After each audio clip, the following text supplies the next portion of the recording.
You got any life lesson which may be helpful for others? Yes, have a lot of life lessons.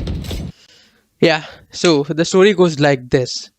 When I was in my grandma's house back when I was like 12, 13, maybe around, I don't exactly remember. I had been there for a few days. There was a renovation happening and there was like painting session going on. The whole house had to be painted. So there were two painters who used to come by every day for like 7 to 10 days straight to paint the whole house. So one of them, he was super friendly with me, super nice, very close to me. He was making jokes, fun, and everything. We used to eat lunch and everything. I used to try to paint the wall and everything with this guy.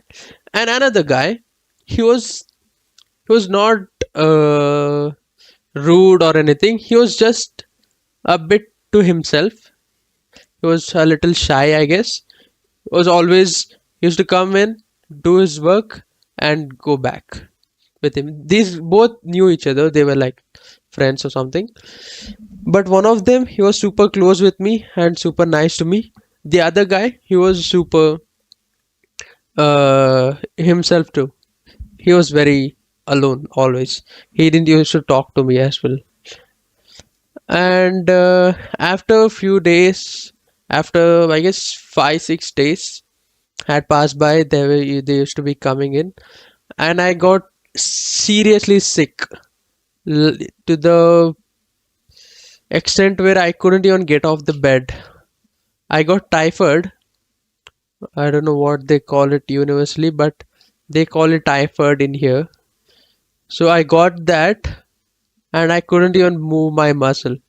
I was sick till that, so much to that extent. Then within a day or so, my mom came.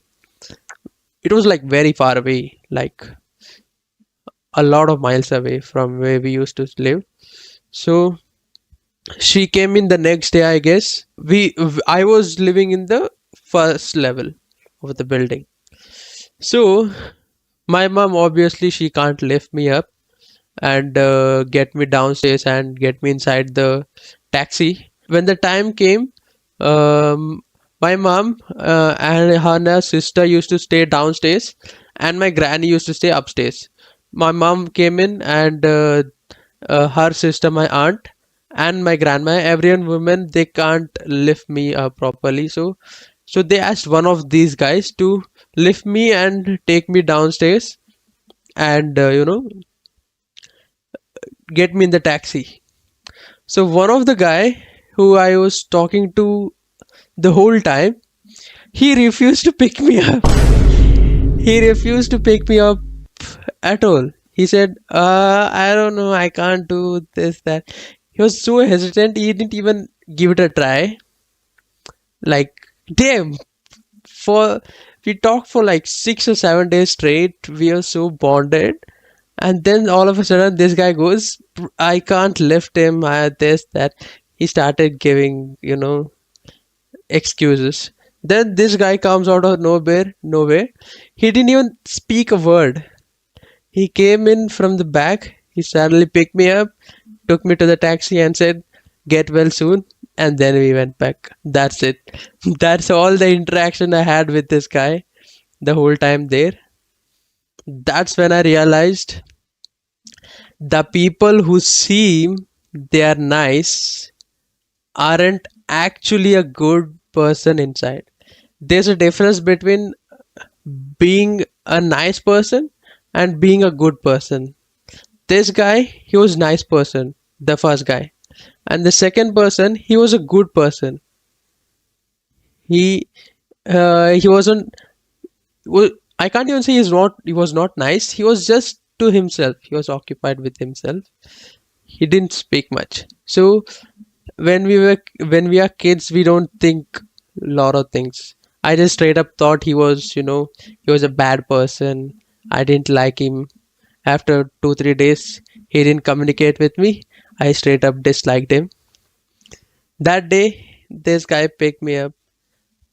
That's when I realized the people who actually seem nice and look nice and try to be nice with you in face, sometimes they turn out to be the snakes. And sometimes the one you think who might betray you and the one you might think is not good, may be the good person all the way, all along. So that's the biggest don't judge a book by its cover I have ever seen in my life. After that day, I never trusted anyone properly, and for a very long time in my college period, I used to have this cringe quote in my bio: trust no one. Sounds cringe and corny, but it's facts. You can't trust no one. Just like I said, you shouldn't be trusting. That's life. There's like so many more such instances where things happened and I know. After that, I became a lot more conservative and I got a lot more mentally mature. From that day onwards, when they try to bullshit, I can see through it easily. Whoever it is, I can see through it. If it's an employer, it's a boss, if it's a friend, if it's a partner, whoever it might be, I can see through the bullshit where they are, circling around, and I can guess the outcome easily.